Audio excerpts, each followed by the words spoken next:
actually attempting this video for the third time. I either say the wrong thing or knock something over. So, once again, P-40 build. Going out to my buddy Tom Fedro. Custom painted. So it's a acid etched P-40 Warhawk dial. And then we green painted it, baked it, and then wiped some of the green off so that it only stays around the raised portions. I did an Omega style handset on it, green seconds hand, custom painted green seconds hand. And then for the case and bezel and clasp, I have this clear coat that every time you put it on, it tints darker and darker and darker. So after I painted, acetoned out the black around the bezel and painted it green, it was not quite the same green. So I tinted it down and I thought, that looks kind of cool, that like kind of distressed look. It's brushed stainless steel under these. But this is a tintable clear coat that kind of just darkened and darkened and darkened more on it. That's that setup there.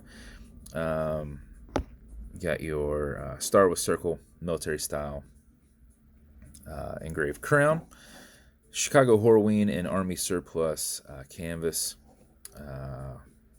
strap on there, little logo, matching green stitching on the keeper.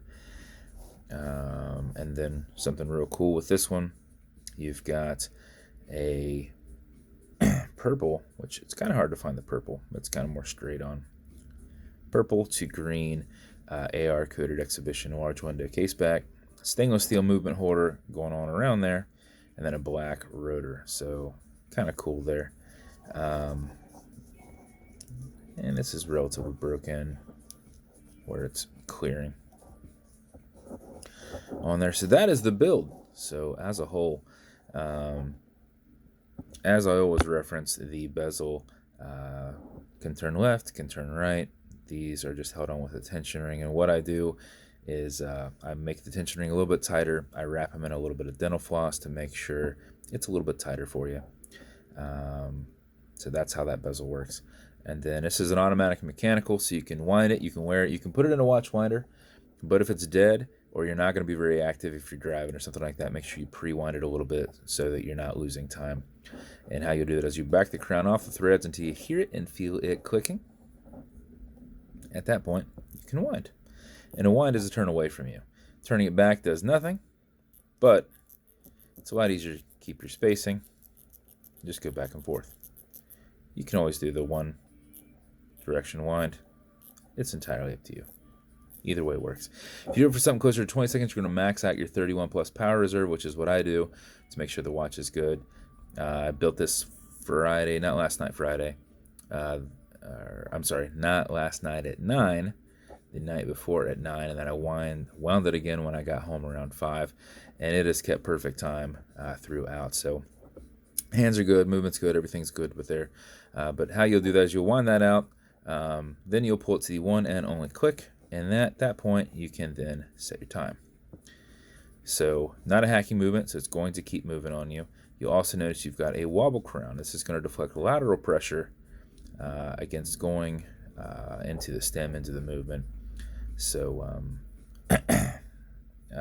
if you don't like it or whatever, you can just kind of pull it straight, keep some tension on there. Oh, mailman's here. It's like, what is all that noise out there? Okay, Google, what time is it? 12:35 p.m. Just push it right back over and thread it down. So that is the build as a whole. You kind of hit the jackpot on this waffle because you're getting a bunch of cool things with this one. You're going to obviously get your matching beads as they get with all of them.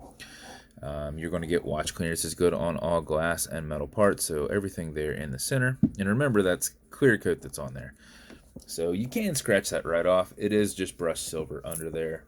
And that could actually add to it looking more distressed. Not that this watch cleaner is going to remove that, but just throwing that out there. If you're getting it dirty and you're rubbing on there, you might actually remove some of that on there. But no big deal. Also, you're going to have some leather conditioner. This is good to keep this leather strap perfectly soft. So you basically be applying it on the backside. A little bit will go a long way. You will notice. Just put a tiny bit on there, let it soak in, remove any excess. And then lastly, you're going to have some Novus 2 from Amazon, just repackaged. This is kind of like a poly watch. This is an acrylic glass. You can scratch it if you do, no big deal. Put a tiny bit on there and buff it out using your included microfiber. Generate some heat with your thumb and you'll knock it out in about 15 seconds.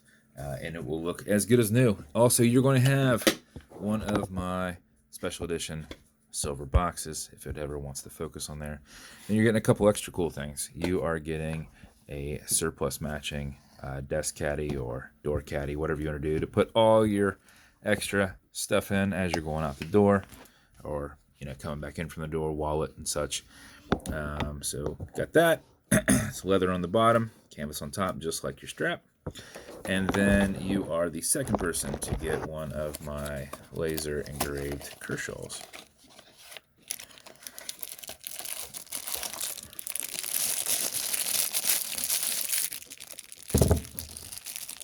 Hard to watch it through the stream. So, nice little Kershaw knife, which can also go in your little caddy there, right? So that is everything, man. I appreciate all your support and congrats on your win last night. This was definitely worth the $30 you invested, because you can't even buy this Kershaw for half of that. So congrats, man. And as always, thank you for the support. So if you want me to build you something custom unique, reach out and I'll see what I can do. And if you want to continue to see builds like this, like and subscribe, as I put them up all the time. Thanks, guys.